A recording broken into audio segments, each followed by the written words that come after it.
This is Season 2 of Mobile Suit Breakdown, a podcast about Japanese sci-fi mega franchise Mobile Suit Gundam for new fans, old fans, and not yet fans, where we watch, analyze, and review all 40 years of the iconic anime in the order it was made. We research its influences, examine its themes, and discuss how each piece of the Gundam canon fits within the changing context in Japan and the world, from 1979 to today.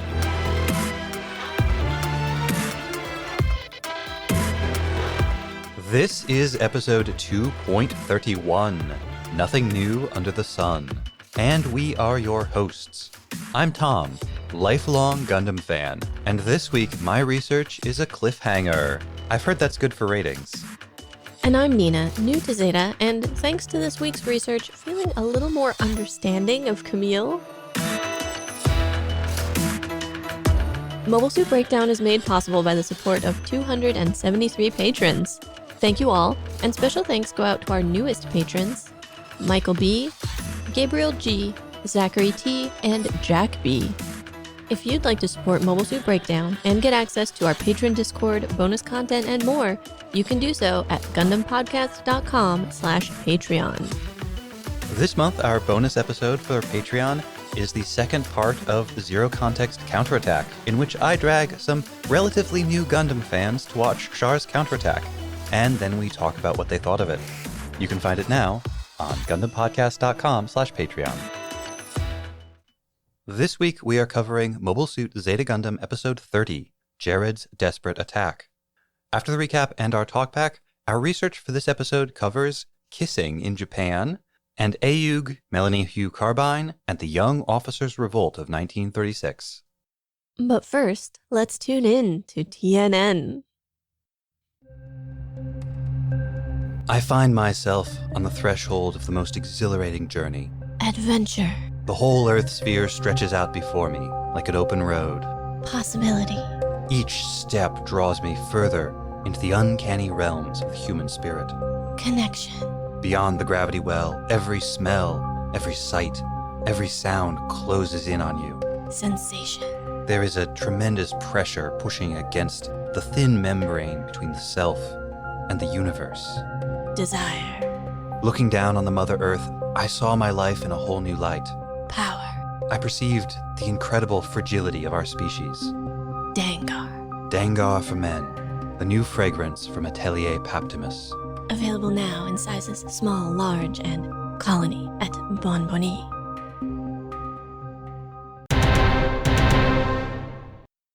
And now the recap for Jared's Desperate Attack.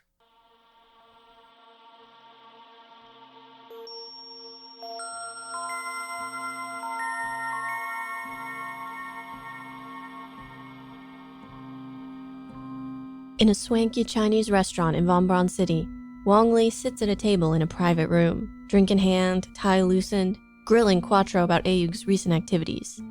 He feels they've been too much on the defensive, but Quattro is leery of aggressive tactics that could make Ayug look like terrorists. A knock on the door signals the arrival of Melanie Hugh Carbine, Ayug backer and Li's boss. Springing to his feet and adjusting his tie, Li motions for Carbine to join them, and they begin to discuss what to do now that Axis has made their move and brought their base to the Earth sphere. Quattro will take the Argama, make contact, and attempt to negotiate an alliance. But will the remnants of Zeon, who have rallied around young Minerva Zabi, really negotiate in good faith? On the Alexandria, Jared and Moar confront Captain Gadi. Yazan's squad has launched. Why were they held back?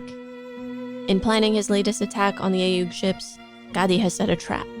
They will catch the Argama between Yazan's squadron and the Alexandria, driving it to take cover in a nearby abandoned colony. There, Jared and Moar will wait. If they can destroy the Argama, Ayug's pilots, including Camille, will be left with nowhere to run, and Jared may finally be able to destroy his nemesis. As they zip up their normal suits, Moar expresses her concern over Jared's obsession, but Jared feels stuck. I can't move forward. Camille is a wall blocking my way. Drifting across the room, Moar kisses him and declares, I'll always be there for you.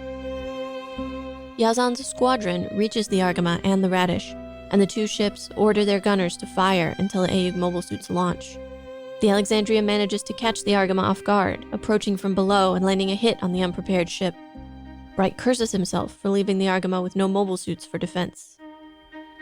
Out of the corner of his eye, Camille spots the laser fire and turns around to aid the Argama. Fa immediately peels off and follows him.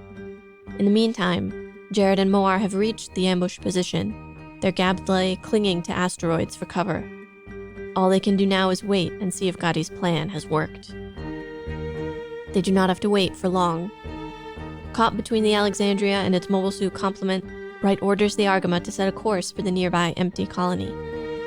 Emerging at the last possible moment, Jared and Moar fire, leaving the Argama no time to evade their attacks. The direct hit causes damage across the ship, with fires breaking out everywhere from the living quarters to one of the catapult decks. Shinta and Kum, the two young children Quattro brought aboard, are trapped, huddled in the smoky halls of the living quarters. Camille, Fa, and Emma arrive to fend off this new attack on the Argama, but Fa almost immediately senses the children's distress. She rushes to put out the fire on the outside of the ship before leaving her mobile suit so that she could lead the children to safety. As they move through the passageways, another explosion blasts a hatchway door from its hinges. Fa shields Shinta and Kum, but is knocked unconscious. Emma focuses on defending the bridge while Camille takes on Jared and Moar directly. He finally gets a clear shot at Jared, but time seems to slow as Moar puts herself in the path of the lethal strike. In those endless fractions of seconds, Camille and Jared both freeze, stunned, until Moar's gabslay is blown apart.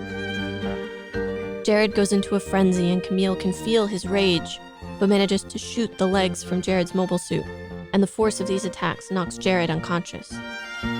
Seeming to float in a bright, colorful expanse, Jared sees a light so bright, he is forced to squeeze his eyes shut and look away. Pink flower petals on strange breezes rush by him, and he sees a ghost or shadow of Moar standing next to him. But when he reaches for her, his hand passes through the apparition. He hears her voice encouraging him, telling him that he will never lose, that he is the one able to guide the world in the proper direction, and that the right path for him is to survive and fight on. When he wakes, his left arm is numb, but Moar's likeness appears before him again, reaching toward him, and as he goes to take her hand, he finds his previously immobile arm has moved and is grasping the controls of his mobile suit. Moar is gone. He fights and rages, killing 2 Nemo pilots and shooting an arm off the Methus, but Emma and Camille are able to keep him away from the Argama. Forced to retreat, Jared stops in the wreckage of the battle and finally cries for Moar. Bright thanks Emma for her successful defense of the ship, and she credits Camille with keeping the Titan's pilots occupied. She also asks Bright not to be too hard on Fa for disobeying orders during the battle, but they both wonder if Fa is really cut out to be a pilot. Leaning on Rekoa's arm, a heavily bandaged Fa arrives, clearly braced for a dressing down. When Bright thanks her instead for saving the children and putting out the living quarters fire, she turns away in relief and embarrassment, tears in her eyes. Shinta and Kum rush to her, grateful for Fa Onee-san looking after them, and happy to see her on her feet again. Camille smiles at the scene before memories of the fight make him solemn. He struggles to control the expression on his face as he thinks to himself that at least the dead shed no tears.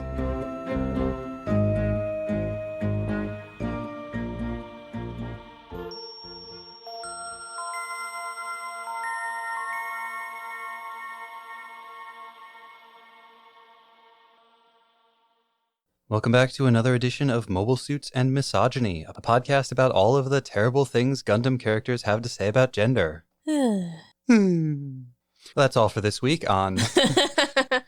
And here I thought we would start by talking about some obvious wealth and class stuff that comes up this episode. We open on a city street that made me think of New York. I don't know why. And there's a Chinese restaurant. I bring up class because this is obviously a very fancy establishment. Everyone is very dressed up. There are all these private rooms. It's clearly a place where rich, powerful people come. It is also the only time and place we have ever seen Wong Lee cutting loose. He is drunk. And I say this because his voice is raised, his tie is loosened, he keeps pounding on the table. This is not the cool, calm, collected Wong Li that we see around the table at the back of the McDaniel.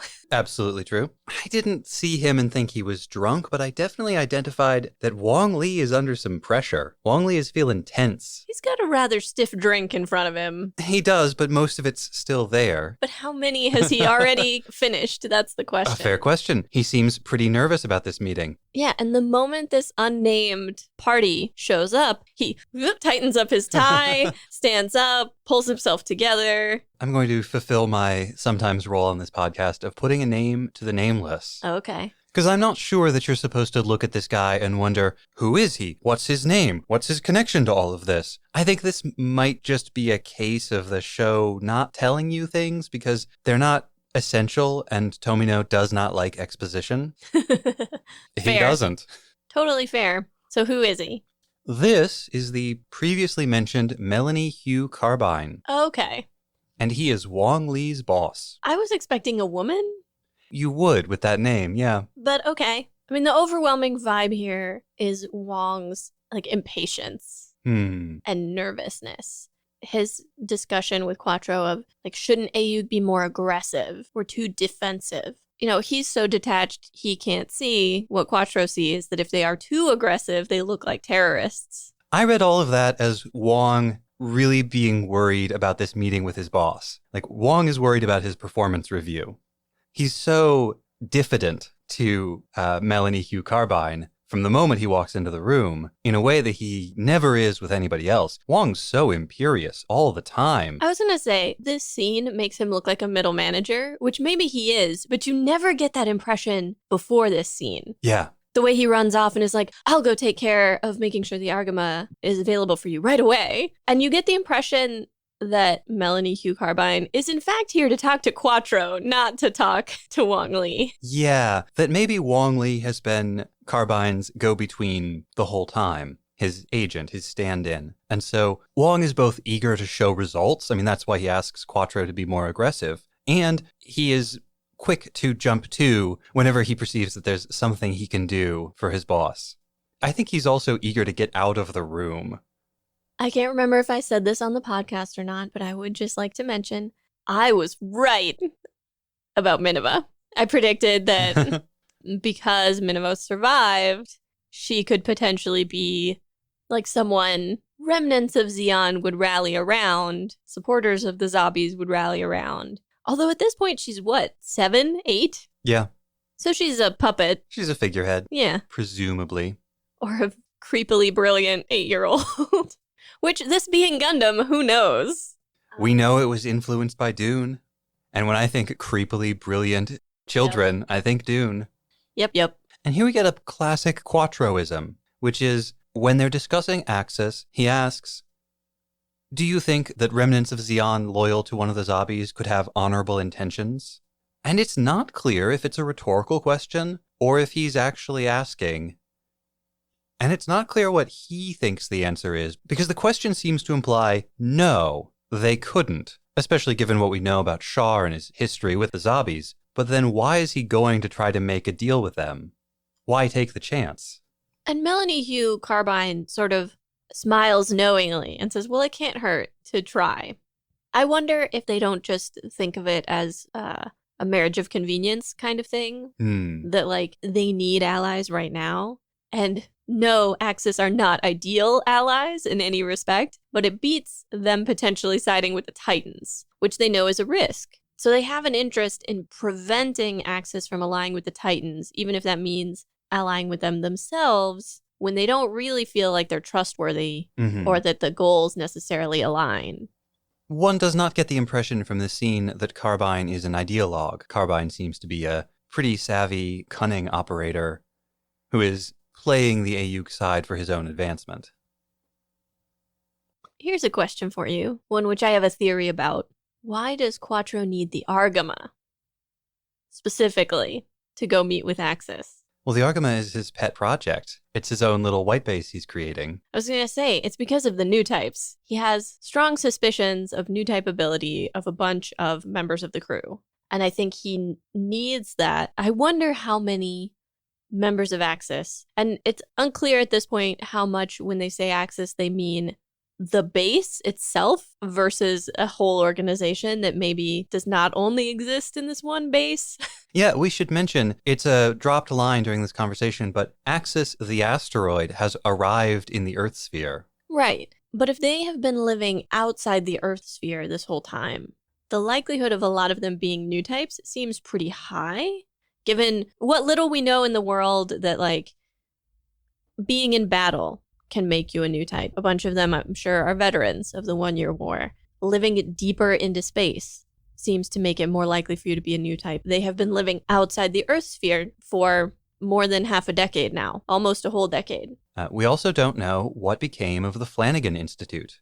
Ooh. Right. Ooh. Some portion of the Flanagan Institute's research apparatus might have ended up with the Xeon remnants on Axis. And if so, they may have been doing active work similar to what the new type labs in the Earth sphere have been doing in order to identify and train up new types. So it's possible that he feels like new types will provide a necessary connection. Like, oh, you guys are mostly new types. We've got some new types. Like, or if they are sort of like space noid supremacists or new type supremacists, they may not respect anybody who shows up without any new types, or I don't know exactly what flavor the interaction will take on, but I do think it's because Quattro thinks the new type members of the Argama crew are going to be in some way essential to whatever discussions he has with Axis. But here's another possibility. Back in First Gundam, Char seemed to have come to the conclusion that one of the keys to bringing out a person's new type potential was to put them into close contact with other new types. He talked about how Lala brought Amuro's new type potential out. And we talked about how Lala functioned as a kind of guru for Char. Maybe he knows that there are new types on Axis, and he wants to bring his new types into close contact with them as part of his plan to bring out their new typeness. I could see that. And we see some of that in this episode. The conflict between Jared and Camille seems to be bringing out further depths of new type ability from both of them. And it's fair to remember, we don't necessarily trust any of Char's apparent motives. I don't necessarily trust that he's all that committed to Ayug's goals. I always sort of assume he has goals of his own that have not been conveyed to the rest of us. And so it would make sense for him to have reasons other than the sort of stated one of, oh, I'm going to try to get us some new allies for going and taking on this mission. And no doubt he does want to defeat the Titans, but that doesn't necessarily mean that he's on board for the whole AU program. Although I guess he's in charge now. The AU program is his program. But he has investors he's beholden to. He has investors. I'm just saying, I think when you said he may not be entirely on board with the AU program, no one has clearly stated, and this comes back to how Tom and I really want like a detailed analysis of the politics and economics of this world. No one has clearly stated, okay, well, if the colonies are no longer part of the Federation, what is their government? Who is in charge? Is it democratic? Are there elections? How are those held? What representation do the colonies get? How are they divvied up? How is, all the nitty gritty of all of this has never been explicitly stated to us. But from my perspective, replacing a bunch of Earth-based oligarchs with a group of backroom space noid oligarchs is not much of an improvement. Hey, this is a small improvement, I grant you, but not much of one. And it's not hard to see in this a parallel to the progress of actual human political history here on Earth and the succession from government where leaders are qualified based on heredity. The people born on Earth are born into those positions of power and prestige, to one where power is derived from business acumen, from wealth and industrial power. That's Wong and Melanie Hugh Carbine and all of these backroom oligarchs who are funding and arming AUG. This feels like the liberal bourgeoisie revolutionaries. And then you actually have the downtrodden people of space who are really left out in both of these systems. Their lives are not particularly improved if the boot is on Wong Lee's foot instead of Jamatov hymens.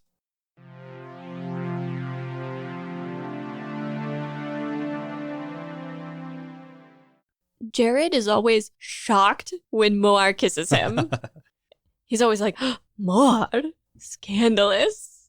Jared has low self-esteem. Jared does not expect that Moar would be into him, even after she's demonstrated it over and over again. It was like Dr. Shar was telling us last time, right? The boost in confidence from that first time that Moar kissed him lasted a little while, and then he just cratered. Jared does not feel good about himself. It's funny. I didn't interpret it that way at all. I interpreted it as she's breaking some social rules. And that's why he's shocked. Either because she's the one initiating the kiss, not him, or because they're in a relatively public place, even though there's nobody else around. She's breaking some social restrictions on how this is supposed to go down. Maybe. And so it's very surprising to him. Maybe after she kissed him, he's like, Moar, you aren't allowed to strike a superior officer. Even with your lips. You assaulted me with your lips. Except she didn't. He was totally into it. Totally.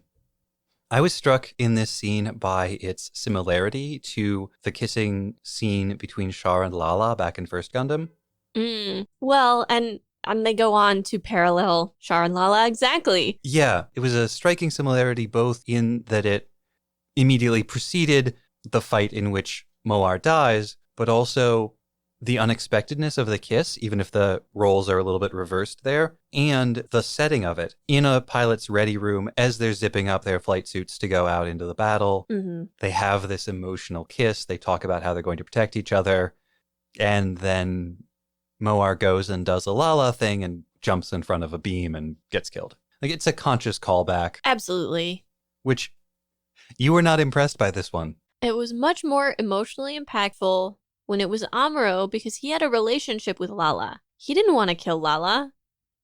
Camille is shocked that Moar would do such a thing. Camille's like confused. Why would anyone do that? But he would have killed Moar in battle. That, you know, yeah. He's not horrified by what he's done in the way that Amuro was horrified by what had just happened. And it's not going to be scarring in the same way. Not that it has to be. Not that stories have to brutalize their characters to be meaningful. But I've had so many problems with Moar's character development in the past few episodes that between the fact that it's not as impactful for Camille and the fact that I just didn't feel as impacted by it, yeah, it fell a little flat for me. I liked it better watching it the second time. Okay. Well, I want to talk about two different parts of that. First, while it's not scarring for Camille, it is scarring for Jared.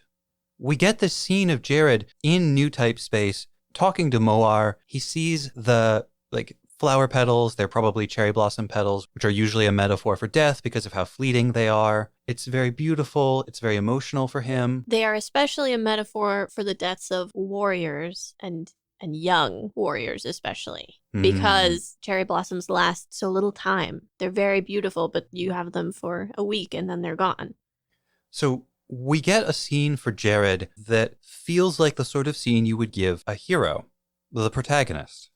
And you have Moar telling him how great he's going to be. He has this communion moment with her after death, which is very similar to the one that Amuro had with Lala after her death in First Gundam. Char did not have a communion moment with that, or if he did, it wasn't depicted. So in this, we actually get a switching of the roles. Camille is the Char here. Jared, the Amuro. And we see, perhaps in that Camille is Quattro's protege. Yeah. In this echo of First Gundam, we're seeing it from the other side, from the other perspective. We get some really fabulous visual and sound design choices with the two of them as well. When they're waiting for the fight to start, it cuts in really close, so all you can see of them is their eyes, and there's sort of a shaft of light across each of their eyes, and all you can hear is their breathing. So claustrophobic. That is exactly the word that I wrote down. Tense and claustrophobic. And then once it's clear that Moar is going to die, but slightly before the attack actually hits, it cuts in closer and closer to her in slow motion. And at first you can't see her through her visor. It's just the reflection. And then you finally see her face. Once Jared is in what Tom called new type space, we get the petals, as he mentioned. There's also a point at which Moar is embodied by a very bright light. And you feel how bright it is because Jared squeezes his eyes shut and turns his head away, which I thought was a nice detail. Yeah. Like this overwhelming brightness. And then after his sort of berserker frenzy is over, Jared stops to look for Moar to see if there's a body or any other remnants. And he sees her mobile suit in pieces flying by, and he cries. So I interpreted that not as him looking for her body, but as him having blanked out the memory of her death. That after everything has happened, he's in a daze, and he doesn't remember what happened, and he's looking around for the living Moar. I thought he was either looking for her body or hoping that her spirit would still be there and contactable, as it was right after she had died. Yeah, I didn't think that he had forgotten, but sort of unclear. Well, there's ample evidence in the show that Jared is a new type, and so calling all of this new type space, I buy it. There's considerably less evidence that Moar is a new type. There's a little bit. But whereas the Lala was this exceptionally powerful new type, it's harder for me to buy Moar's strength of presence here. And the things that she says that sound like a premonition or a wish, I started wondering, like, is this Jared's subconscious? Like, is he actually just passed out and dreaming her and imagining what he would want her to say? Because it's all things like, you will never lose. You are the one able to guide the world in the proper direction, to survive and to fight. That is the correct path for you. Hero stuff, and also stuff to make him feel like, one, it's not all pointless. And two, to assuage some of that survivor guilt that he has to be feeling really heavily at this point. Yeah. Every time somebody matters to him, they die. And it all feels so calculated to make him feel better that I felt some doubt about. Like, are these Moar's wishes for him? Are we meant to think she's having some kind of like future sense about this? That I definitely don't buy. So I think perhaps the best evidence that this is not truly new type space, though that there's something more going on, is that when Jared comes out of it, his arm has gone numb. I talked to Dr. Shar about this. Oh. I initially asked her if this could be a stroke, because in our previous episode, she mentioned that high G-forces on the body can cause a gas embolism and that can basically be a stroke. After talking her through Jared's symptoms, what happens to him and then what he experiences, including the visual and the auditory hallucinations, the numb arm, she said it sounded a lot like a seizure. So it's entirely possible that Jared was not having a new type experience. Jared was just having a seizure. I don't know what to think. Well, if this show were coming out right now, I would think they were setting us up to have Jared make a big turnaround and become one of the heroes of the show in the later portion of the show. But this is not a contemporary show. This is a show made in the 80s. Jared has been less horrible as time has gone on, but he's still so obviously on the wrong side. Well, and you say less horrible because his personality has gotten better, but he's doing things like trying to gas a colony. So in a lot of ways, he's actually gotten more horrible, even as he's gotten more tolerable. We're seeing less of that sort of personal abusive violence. But yes, we are seeing bigger, larger scale, more impersonal violence. It's hard to see how they could possibly turn this around for him. Unless he pulls a Char and kills a bunch of the Titans on his way out. So long, suckers. He puts on a mask and starts killing. Or takes off his mask and It was a mask all along. So a while back, I said there was a second part of the Moar death scene I wanted to talk about. And to really talk about it, I actually have to go back and talk about Fa and Camille first. So let's talk about Fa and Camille. Are we back to an episode with a man as the lead writer? Gosh, how did you know? Just leave the piloting to me, Fa. You should go play with the children. Yeah, that's bizarre. It doesn't, it's a series from the 80s. sci-fi anime. There's a lot of misogyny in it, but that is so totally the opposite of things that Camille has said throughout the show. Right, he's constantly pressuring her to take piloting more seriously. Yeah, he's constantly on her case about doing her piloting duties. Last episode, he sees her with the kids and he's like, oh, you're going to be such a strong pilot. It's almost as if he was being written by a different person episode to episode.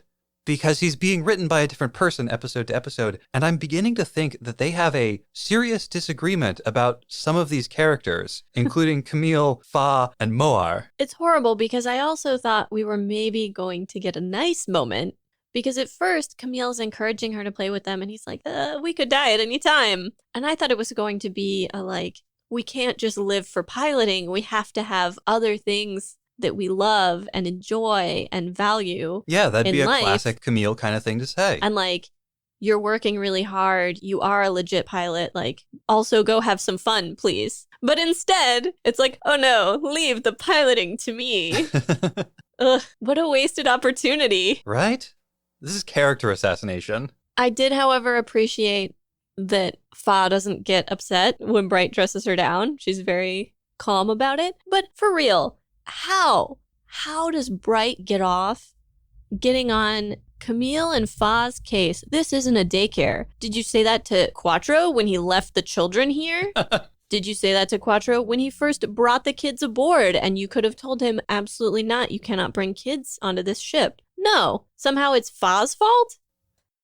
I am having to resist the urge to curse so strongly right now. Be strong.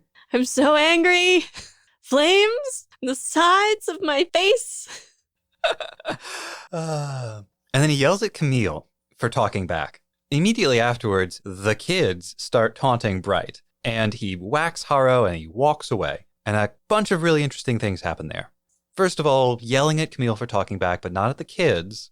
I think it's interesting, the different standards for the different people. Sure. But having him whack Haro out of frustration, I think is really interesting because that's a thing that has happened before. It's happened with Fa, it's happened with cats. It's a thing people do when they're overwhelmed by emotions, when they're irritated, and when they're behaving irresponsibly.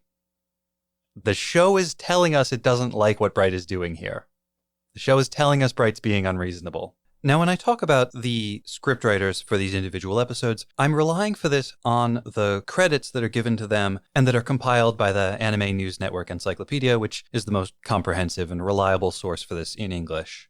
For the first 16 episodes of Zeta, Tomino himself, through a pseudonym, has a writing credit on every episode. He shares it with other people. There's almost always another scriptwriter sharing the episode with him. And then occasionally he's credited for episodes after that, up until next episode. Episode 31 is the last episode that Tomino has a writing credit on for Zeta. At that point, would he have already been working on another project? It's very likely he was already splitting his time with his next project. And for what it's worth, Tomino has talked about really not remembering the production process at this point very well. So while he's still involved, it's still a Tomino project. His direct involvement with the scripts, with the storylines, with the individual episodes is reduced at this point. The other thing worth noting is that the remaining episodes are split between two writers for the most part, between Endo and Suzuki. And Endo only came onto the project during the Hong Kong arc. So he came in towards the latter half of Zeta, and I think it's worth paying attention to who's writing which episodes because we are, I think, perceiving the influence of a new hand on the steering wheel and one that is interested in taking the story in a different direction. The other aspect of Fa's situation in this episode that was very frustrating for me is that what is she doing but what Camille and Katz have done many times, which is ignore orders because they get a new type sense that something is very wrong and someone needs their help, and they go and do it. Forget about Katz and Camille. Think about Emma when they were doing the Jaburo drop operation. Emma, who flagrantly ignored orders even while in command of the mission. And yet, somehow in Fa's case, because it was to go save the lives of a couple of children. Which everyone agrees was a good thing for her to do. And a heroic thing. And not to mention, her putting out the fire in the living quarters of the Argama may have saved the whole ship. Yeah. But somehow, when she does these things, it's disqualifying. It means she's not fit to be a pilot. Excuse me? And here, like that earlier scene with Wright and the kids, the visual language of the episode is at odds with the script. The show depicts Fa's behavior as heroic. She's doing a good thing. She's doing a necessary thing. She's saving the kids. She's saving the ship.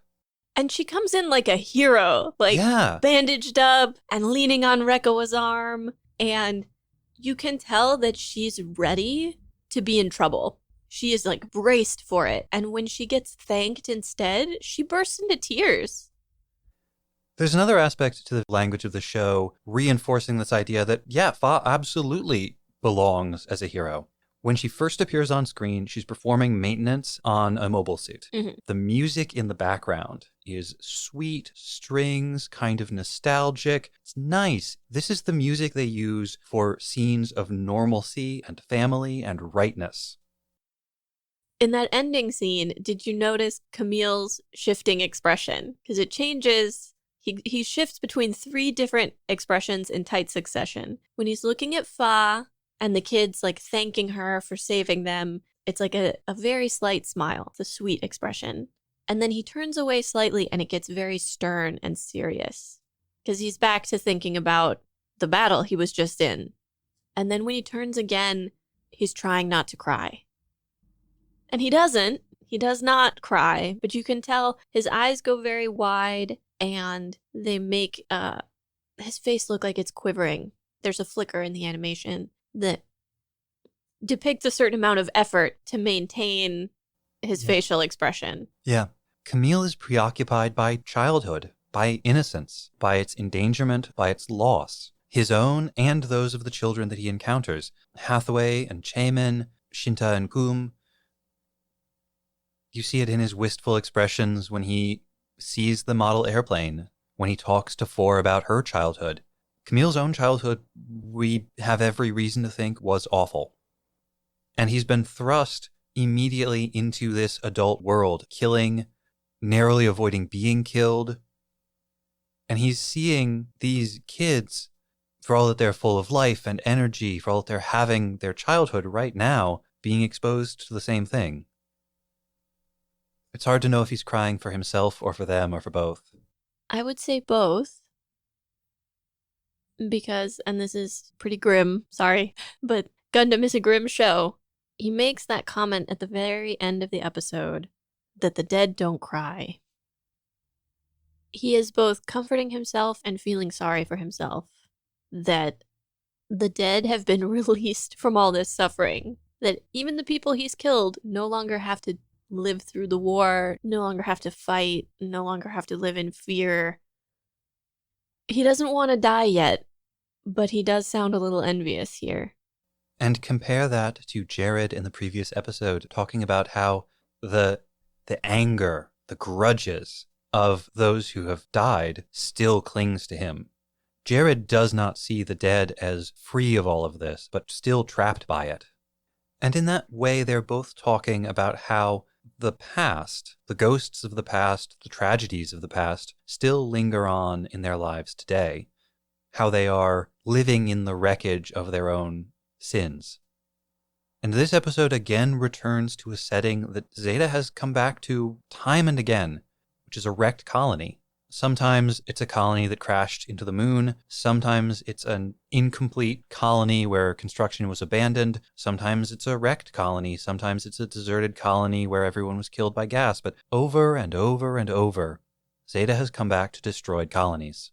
I can't help but think of this from a sort of social and historical perspective of how many of these colonies were abandoned because there weren't enough people, how many broke down and weren't livable anymore, how many are like some high-rise construction that you see in New York City where somebody started the project and then didn't have enough money to finish it. What is the story behind all of this debris? And we see all of these wrecked colonies, we see all this debris juxtaposed with a seemingly endless cycle of newly introduced shiny new mobile suits, shiny new war cruisers. When Jared and Moar were using those asteroids for cover, and then also using the abandoned colony or partially built colony as a trap, I found myself thinking, the more of this debris accumulates in space, the more impossible it gets to avoid being ambushed. Even if they had sensors that would work, and we have the Minovsky particle thing, and so we don't really. But if you're dependent on visual spotters, and there's all of this stuff to hide behind, and not just stuff to hide behind, but a lot of material that's also metal, that's also old mobile suits or old ships, how easy it would be to blend in and get close to an enemy. From the perspective of a ship's captain, what a horrible, horrible place to have to fight. Oh, yeah. I loved the bit, there's just a sidebar about the visuals in the episode where they shift the angle of the shot of the bridge so that it's off kilter. It's not, to the audience, it looks as if the floor is tilted. Because it gives us this impression of chaos, of a ship that's taken damage. To them, it all feels the same, right? This is just to give us, where we are, a sense of things being wrong. You want to talk about small visual things I liked. I like that Beckner spits out his soda when he gets news that they're about to be attacked. I didn't notice that. That's great. He does a spit take, which, in space, Ooh. that globule of soda Backwash. probably kept going until it hit somebody or something. You were also very pleased, so pleased that it wound up in the next time ons for last episode, but that we see some actual attempt at fleet tactics in this episode. Jared calls Gotti a genius for coming up with a plan really no more complex than pincer attack. Using all of the available dimensions instead of behaving as though they are not in fact in space. Shocking. Mind-blowing. They're coming at us from below? Gotti must be beyond a new type. Yeah, I'm never quite certain whether they simplify the battle visuals because they've tried to do other things and it's too visually confusing for the audience, or whether it's out of laziness on their part. Because think about it, there's no reason all the ships should be on the same plane. Or oriented in the same directions Right. relative to each other. Why aren't some of the ships pointed what looks like up to us, and some forward, and some 45 degrees down? Yeah. I assume we have trouble visually, handling that. It just, when I try to picture it in my head, I'm like, it looks more messy than interesting. And the fleet battles are not the strength of Gundam. I assume they never will be. Everybody gets into Gundam for the mobile suits, and so, yeah.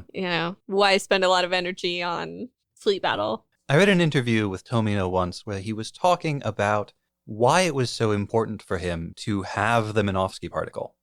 Why it was so important for him to have mobile suits get so close together that they could fight within visual range. He had looked at the problem of space combat quite extensively as a director of visual media, and he had concluded that you couldn't create a dramatically interesting and emotionally connected shot unless you could get both mobile suits into the same frame at the same time. That if it were a true space battle, they would be fighting from such an incredibly far remove that you would never see them together, and they'd just be shooting super long-range missiles at each other in the brief moments before their relative incredibly high velocities carried them out of range again. Not interesting to watch. Right. Oh, I don't think we've seen this yet, but I wouldn't be surprised if it comes up eventually in Gundam. But the possibility of somebody essentially being sniped unexpectedly, they're out in their mobile suit and they get hit without even having known the enemy was there, that would be very shocking. Mm-hmm. But you couldn't have a whole fight where you can't see the enemy. Certainly you'd never be able to keep a franchise going for 40 years if that was the crux of the action.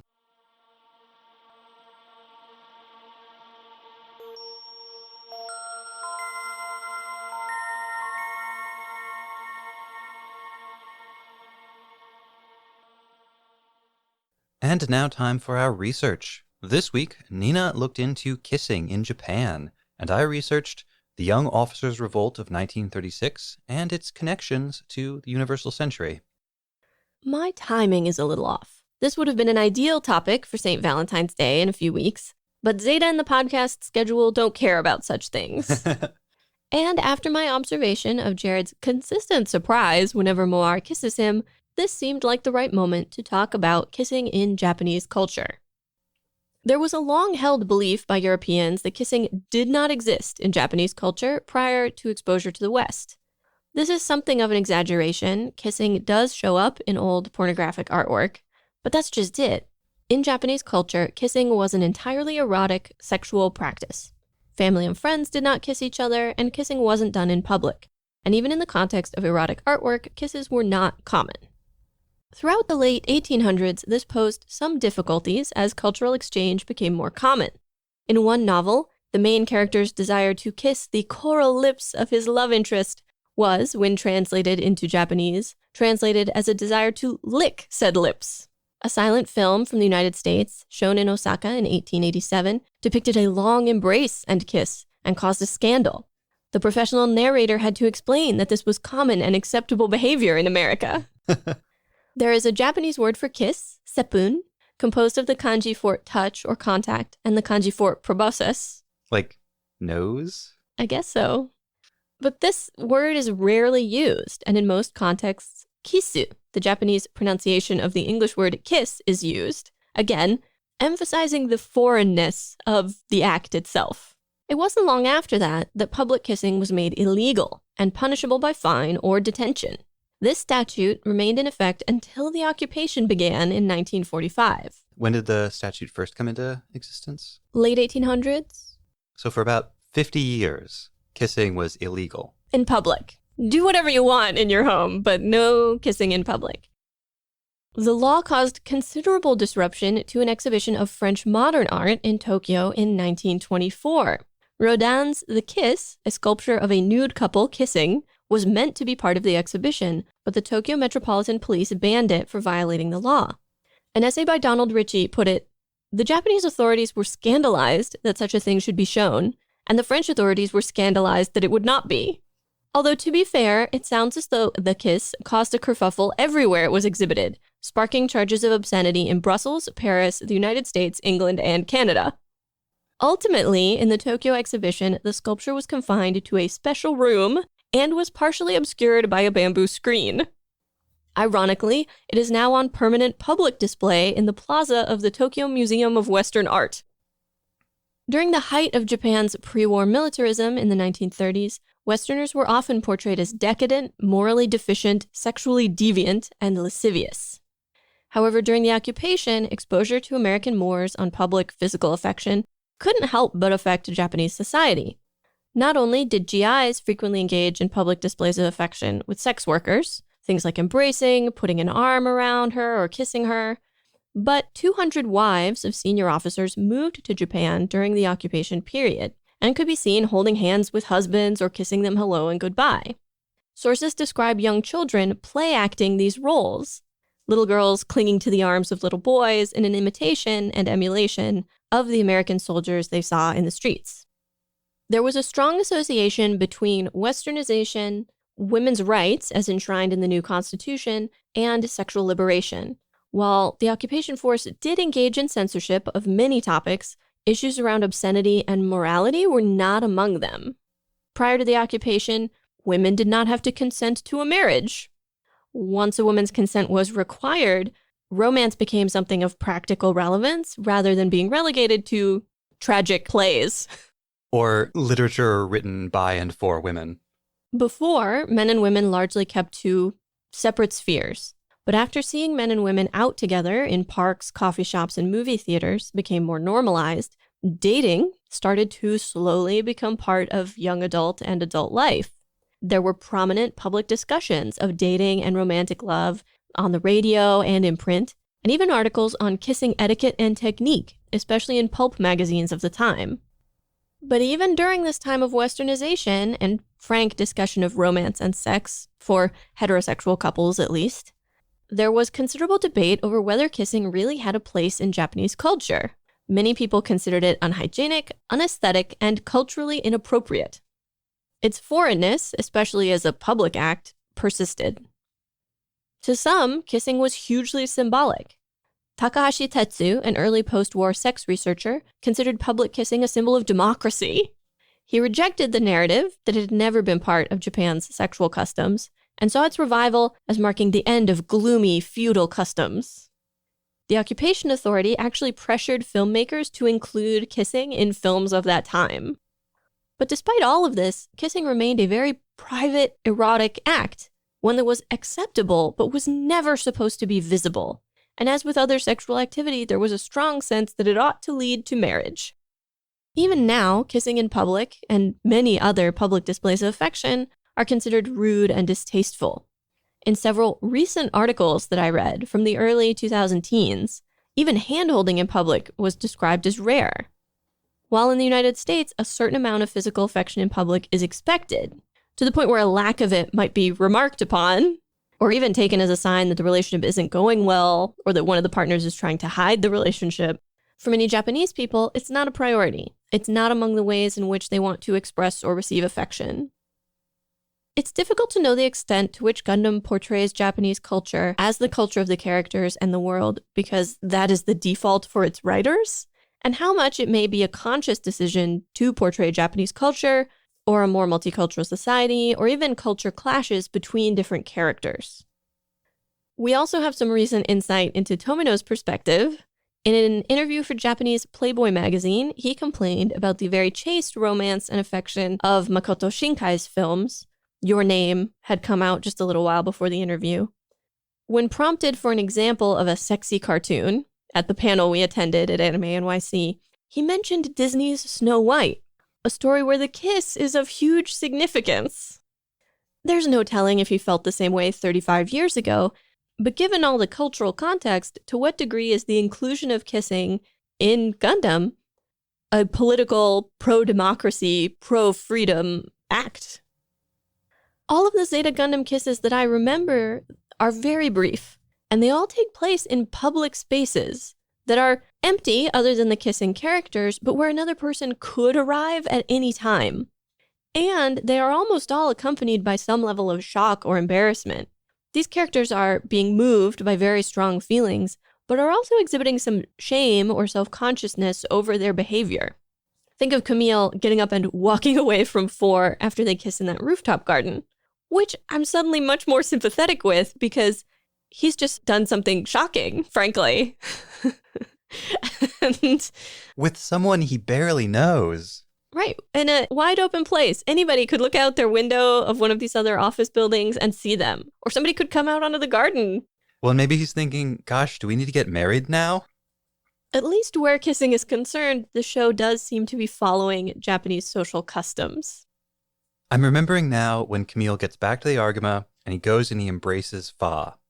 And it looks like he's going to kiss her, and she's really shocked. And then he doesn't kiss her, but they embrace. And while they're embracing, Bright walks out of his room into the hallway and sees them. And there's this moment where you think maybe Bright is going to say something, but then he doesn't, and he just walks away. And it feels like Bright is ignoring it because it's so intimate, but also being done in public. And it would be very embarrassing if he said anything. The best thing he can do for them is just pretend he hasn't seen it.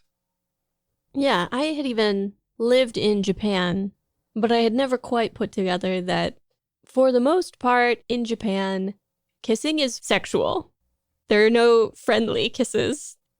And so that's why you see so little of it, and why, when it does appear, it is sometimes treated as shocking.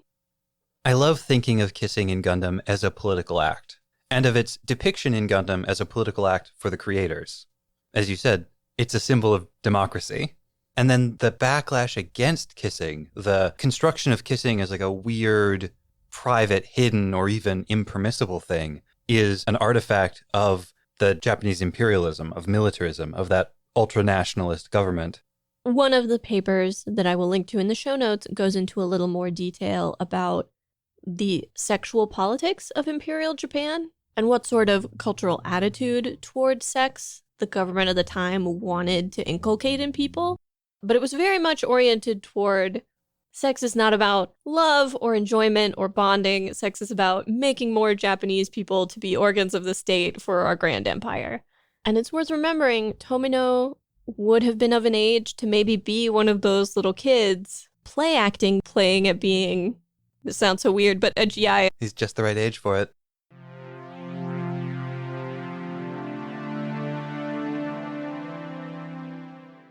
This is part one of a two-part research piece on Ayug, Melanie Hugh Carbine, and the Young Officers' Revolt of February 26, 1936.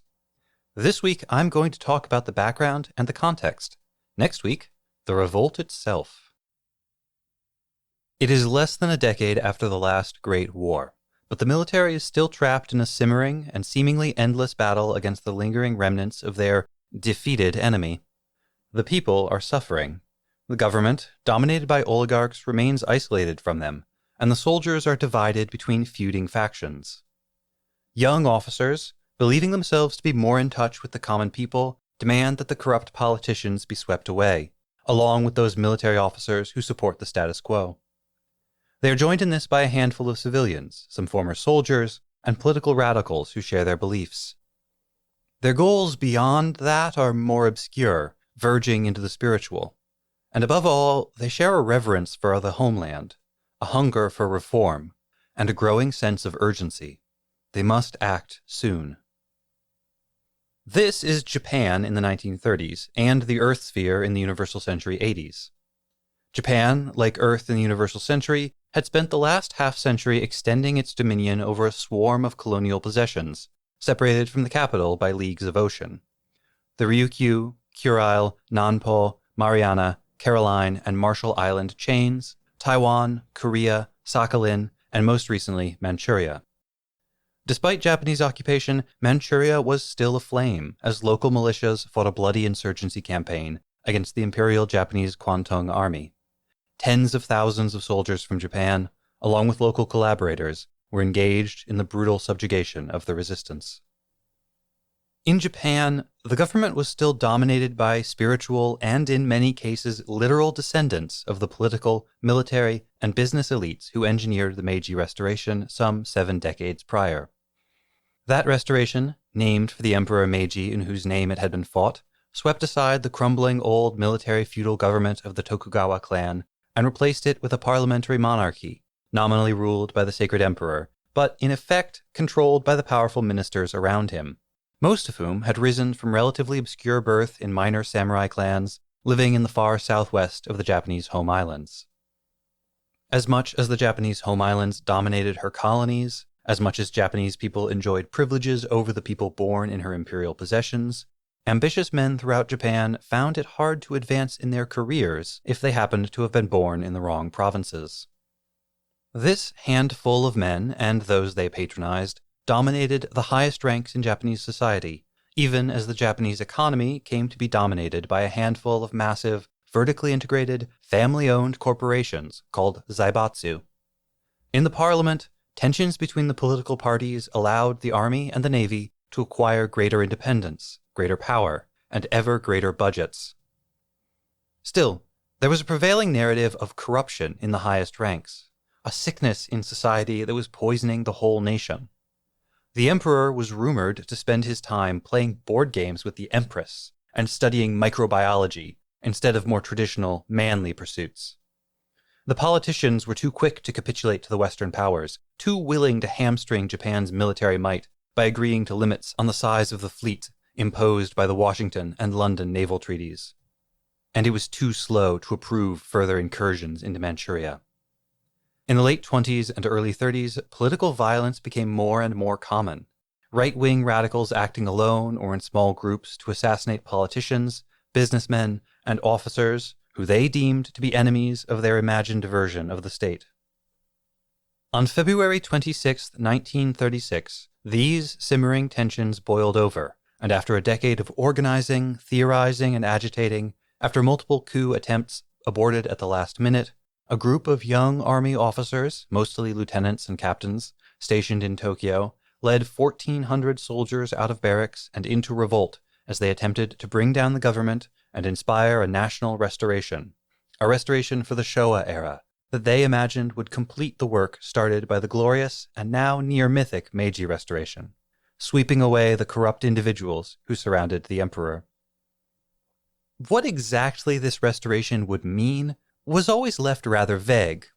Partly this was because the young officers did not themselves entirely agree. Partly they thought that the emperor himself ought to decide, and that suggesting anything to him would be sacrilege, although they did consider replacing him if he decided wrongly. And partly they just did not want to alienate any potential supporters. They believed that the whole nation, including much of the military leadership, was hungry for this restoration, and that they would all join the revolt once awakened by the initial violence. Yet, we can say that they did want a stronger military that was more fully supported by the government. Yet, they did not want a military government. A government dominated by military elites was, in their minds, just as bad as one dominated by political or business elites. They wanted to eliminate what they called the privileged classes. Some of their literature talks about limiting private wealth and transferring the bulk of the nation's property to the direct ownership of the emperor. Some who have looked at the young officers' movement have called their ideology imperial communism or imperial socialism, but they saw themselves as rightists, and they were called as much by their contemporaries, even if they hated the conservatives and centrists who upheld the status quo. Some historians call them proto-fascists, and that's partly true, but it's more useful when describing the role they played in history rather than as a label for their ideology. In their most utopian dreams, the young officers imagined that this post-Restoration Japan, which would have the strongest navy in the world, that was one of their very specific demands, would go forth on a crusade against the white imperial powers of Europe and America, liberating the oppressed people of the world over by making them subjects of the divinely ordained Japanese Empire instead. In the short term, they envisioned seizing Siberia from the Russians and Australia from the British. There is an element of agrarianism in their ideology. The land, the peasant, the nation, the emperor, and the army are all linked, all sacred. This is the national body, the kokutai. Everything else is parasitic. But they looked at the world and they saw that the parasites had grown so large and so hungry that they threatened the sacred kokutai. And yet, the young officers were children of wealth and privilege. They had received excellent educations. Many were closely related to important military and political figures or descended from old samurai clans.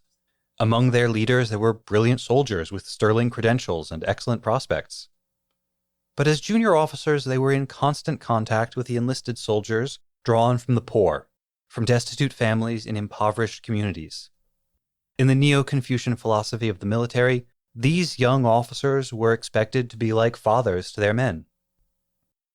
Many of the young officers would talk about how they became radicalized through their men, after hearing stories from enlisted soldiers in the glorious and sacred imperial army about how they were forced to debase themselves and their families just to survive crushing poverty. Before the uprising began, the young officers had been aligned with a faction inside the army called the Kodoha, the Imperial Way faction, organized around the influential General Araki. The Imperial Way faction's goals were more certain. They wanted the eradication of borrowed Western ideas like capitalism and democracy, the reversal of Japan's industrialization, the abolition of the Zaibatsu, and war with the Soviet Union to end forever the threat of communism. The Imperial Way faction absolutely did want a military government, and while the February 26th incident would ultimately put an end to the Imperial Way faction, their ideological torch would be picked up by the militarists of the 1940s. The Imperial Way faction's main opponents were the Toseiha, or Control faction, a loose group that opposed Araki personally and disagreed with his anti-modernization philosophy. Still, they wanted much of what he wanted: more military power, stronger national defense. And where Araki wanted aggressive, rapid expansion, the Control faction wanted slower, measured expansion. Fearing that the Control faction was winning their rivalry, in 1934 the Imperial Way faction sponsored a plot that would use military academy cadets to assassinate key government figures. The plot was discovered, and General Mazaki, a key member of the Imperial Way faction, was forced to step down from his post as head of military education. And yes, people who have watched more Gundam than the podcast has covered, I know, I'm thinking about it too. Don't spoil me, bro. In response to General Masaki's forced resignation, a young Imperial Way faction officer killed the leader of the Control faction with a sword. In response to that, the Control faction decided that it was finally time to send the young officers, who they saw as the most dangerous and unpredictable allies of the Imperial Way faction, out of the capital. Most of the young officers belonged to the 1st Infantry Division, a unit based in Tokyo that had not seen action since 1905 in the Russo-Japanese War. They would be sent to join the fighting in Manchuria, far away from any opportunities to make mischief. They were to have been sent in the spring of 1936. You can see echoes of this internecine feuding in the struggle between AUG and the Titans, both ideologically motivated factions within the Federation military, fighting against each other more than they're really fighting for anything. Like the young officers, AUG is full of passion and energy. They fight for the people and for the sake of the planet, against corruption and oligarchy. But their philosophy remains obscure, and it's never clear what the world they are fighting for would actually look like. And for all of their populist rhetoric, AUG is a small elite organization, not a mass movement. For all their rhetoric about corrupt politicians, they are armed, sheltered, and bankrolled by the very oligarchs running the Universal Century equivalent of a Zaibatsu. And so were the young officers. In the 1930s, as the world suffered through the Great Depression and the once surging Japanese economy weakened, the Zaibatsu companies grew ever wealthier. The public mood turned hard against them, and they were attacked from both the left and the right. On the left, the labor unions became increasingly aggressive, and their members became increasingly friendly to communist ideas. While, on the right, demagogues and terrorists marked Zaibatsu leaders for assassination. In 1921, a nationalist lawyer assassinated the president of the Yasuda concern. In 1932, in the League of Blood incident, which Nina covered more extensively back in episode 2.22, Buddhist ultranationalists loosely affiliated with the young officers assassinated the director general of Mitsui. The Zaibatsu decided that some action was necessary. They could hire guards and dress their executives in bulletproof clothing, and they did, but they also had to dispel the public image of them as greedy, corrupt, and callous. They began to dedicate significant sums of money to charitable foundations, with a particular focus on supporting veterans groups, because they understood that utterly impoverished veterans, still haunted by their experiences in the endless war overseas, feeling betrayed and abandoned by their nation after they were no longer useful to it, were among the most likely to become extremists. They also invested heavily in private intelligence networks with informants inside or close to the right-wing cells most likely to turn terrorist, who could warn the company of any upcoming danger. And on top of that, they also just directly funded those same groups. The Zaibatsu, from ancient and prestigious Mitsui to relative upstarts rising to prominence on the spoils of the recent Korean and Manchurian conquests like Nissan, yes, that Nissan, were secretly paying significant sums of money to right-wing extremists. In 1931, a nationalist faction within the army called the Sakura Kai was plotting a coup to establish a totalitarian military dictatorship. They went to Mitsui and they asked for 200,000 yen, which was about $100,000 in 1931, or a little over $1.5 million in today's terms. A few days later, Mitsui gave them the money, no questions asked. Mitsui funding also found its way to the young officers, along with money from other Zaibatsu, and to numerous other right-wing extremists as well. In part, these were simple protection payments. It's not hard to see how the anti-corruption, anti-modernization, anti-industry sentiments of the Imperial Way faction and the Young Officers movement could easily shift from political violence to anti-Zaibatsu sabotage. In part, these payments were made just to keep the channels of information open. In part, they were made to ensure friendly relations with the radicals in the event that they ever succeeded. But for some Zaibatsu leaders, there was a real belief in the cause of the young officers and those like them. And sometimes they cynically just hoped to use these young idealists to advance their own agenda. In early 1936, right-wing elements of the Seiyukai political party plotted to bring down the moderate anti-war, anti-militarist cabinet of Prime Minister Okada Keisuke. Their leader was Kuhara Fusunosuke, a Zaibatsu leader turned politician who was never shy about funneling money to right-wing groups and supporting terrorist action if it advanced his political ambitions. When his faction introduced a vote of no confidence against the prime minister, Okada responded by calling for new elections. The prime minister's political allies in the Minseito party, running on an explicitly anti-fascist platform, their election slogan was something like, "What's it gonna be, a parliament or fascism?" Won big at the polls. But the nationalists were determined to see an end to Okada as prime minister, one way or another. The people weren't with them, but Kuhara had allies in the military, a group of young officers who were itching to take action before they were forced to leave the capital.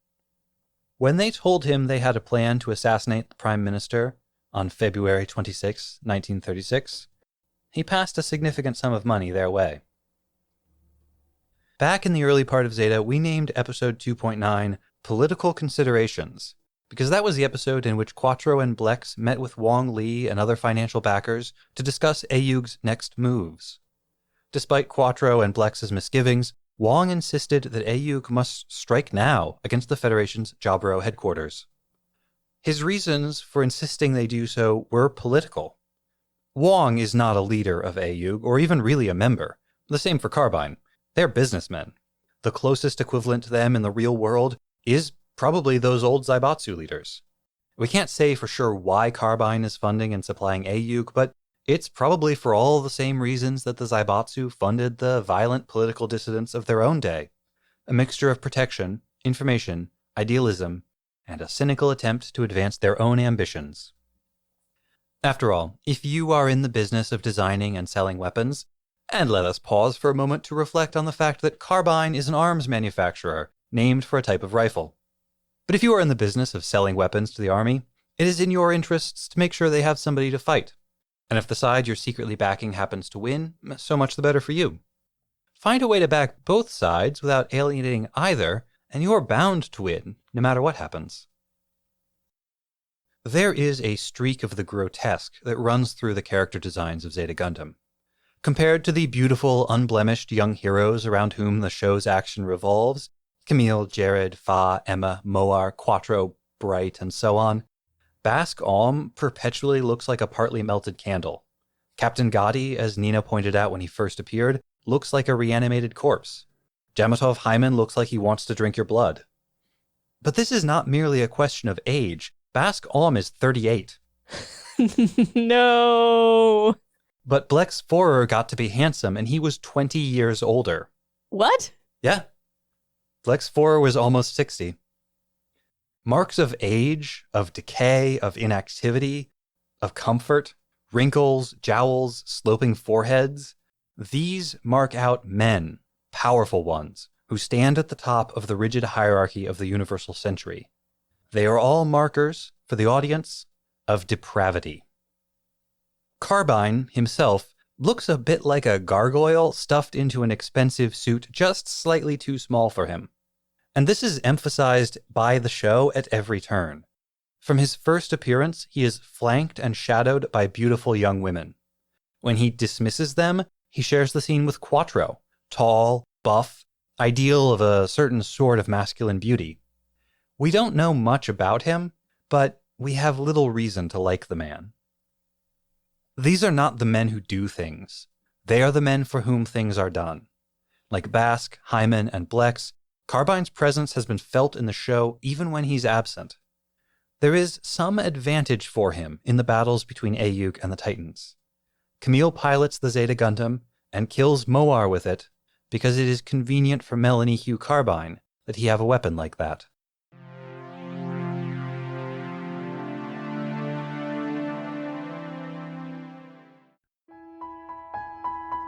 From skeptical, cautious operator to devoted and supportive lover, we've seen Moar resist Siroko's efforts at charm and fall for Jared's hot-headed single-mindedness. Despite our mixed feelings about her characterization and development, she died protecting someone she loves. She told Jared she would be there for him until the end, and she was. I can respect that. We're not sure if she's living on in the ether, as new types do, or if she was just a figment of Jared's traumatized mind, but I like to think that she's still around. We went looking for beautiful, meaningful poetry for Moar, and we even picked out a few good ones. But as we were working on this elegy, I remembered a movie that Nina loves, and a line from it that fits Moar uncomfortably well. Jared, I love you. Not like they told you love is, and I didn't know this either, but love doesn't make things nice. It ruins everything. It breaks your heart. It makes things a mess. We aren't here to make things perfect. The cherry blossoms are perfect. The stars are perfect. Not us. Not us. We are here to ruin ourselves and to break our hearts and to love the wrong people and die.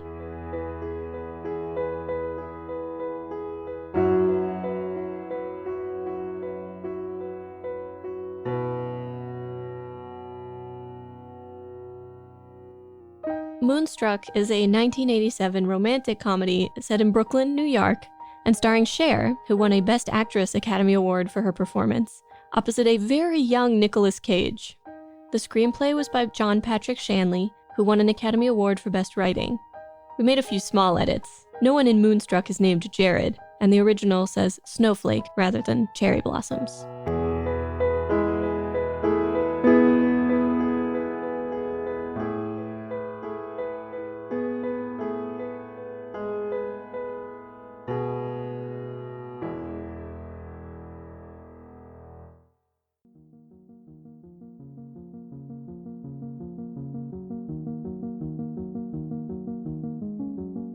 Next time on episode 2.32, Saturday in the Park, we cover Mobile Suit Zeta Gundam episode 31 and Dear Diary, Hanburabi.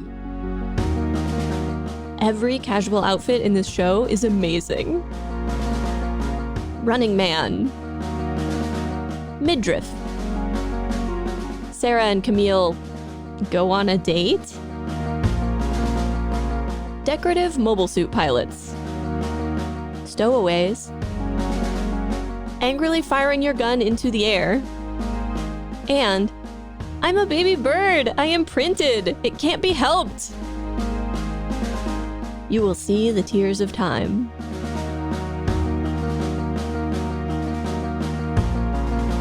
Remember to do all of the podcast things. Subscribe and review Mobile Suit Breakdown wherever you get your podcasts. Then pledge your undying devotion to Mobile Suit Breakdown on Patreon, where you can find great bonus content, get access to the MSB Discord, get exclusive MSB merchandise, and, support the podcast.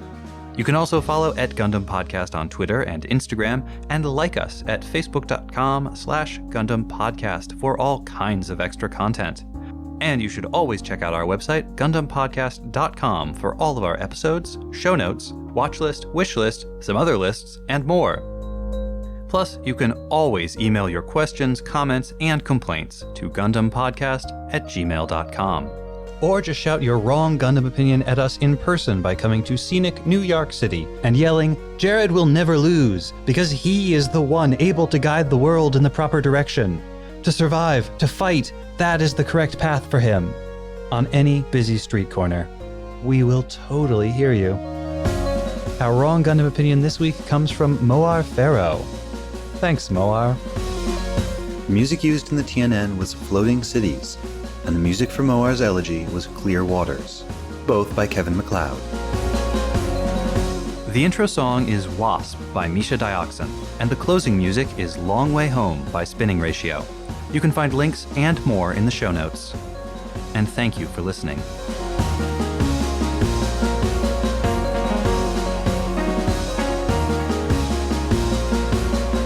I don't even think we have time to unpack all of the things that are wrong with that in our normal episode. But that would be like the only research piece, and we would probably both work on it.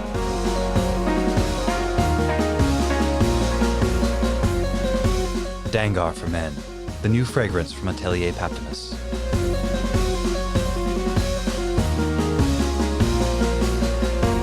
Some of you may already know this, but if you are involved with a lawyer, you will learn law by osmosis. They can't help it.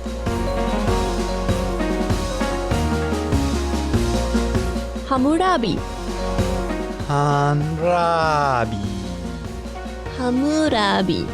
Hammurabi. But it's not Mu. I thought you said it was Mu. It's Hanbrabi. Hanbu. Hanbu. Hanburabi. Hanburabi. Okay, I have to re-record that then.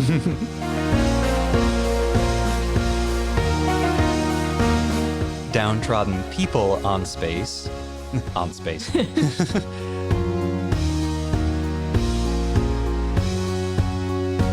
This sentence is sorry. That's okay.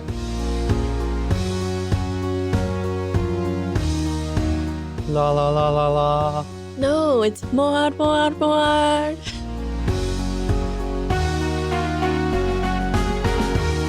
Yeah, it feels really weird to imagine that, like, kids were running around pretending to be sex workers, but It's very glamorous. it's true. Yeah. It's like, it's weird that kids run around pretending to be soldiers. Yeah. Or to kill each other. Yeah. Cops and robbers. Cowboys and Indians. Mm-hmm. I was just thinking that. Well, and kids commonly play act getting married. Kids do weird stuff, y'all. Yep. Well, we are, our society is bombarding them with all kinds of messages about how to live and how to be, and kids play as a way to process those. This is what adults do, right? Yeah. Get married and shoot each other. I wish that were less true than it is.